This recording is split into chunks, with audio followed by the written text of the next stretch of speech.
ब्लाऊजला piping करण्यासाठी प्रत्येक वेळेस शिल्लकचा कपडा राहत नाही, त्यासाठी आपल्याला सरळ पट्टीने पायपिंग बनवावी लागते। पायपिंग बनवायच्या अगोदर आपल्याला गळ्यावरती बरोबर जसा आकार करून घ्यायचा आहे तशी आपल्याला पायपिंग बनवायची त्या पद्धतीने। आता आकार दिल्यानंतर आपल्याला सरळ कटिंग करून घ्यायची आहे, म्हणजे कुठे कमी जास्त व्हायला नको। समोरचा भाग बघून घ्यायचा आहे, दोन्ही भाग बरोबर आहे का।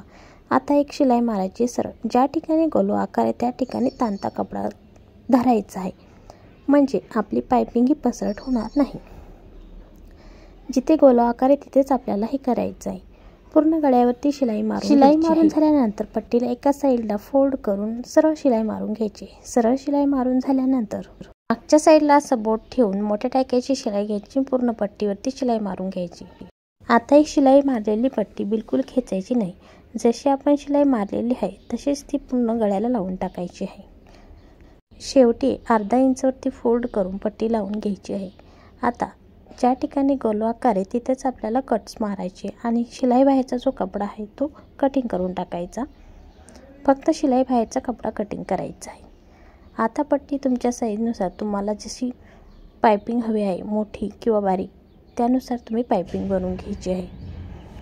पायपिंग बनवताना ज्या ठिकाणी आपण पहिली शिलाई मारली होती तिथेच आपल्याला शिलाई मारत घ्यायचं आहे। आणि बघू शकता आपण सरळ पट्टीमध्ये सुद्धा अगदी छान असे पायपिंग तयार करू शकतो।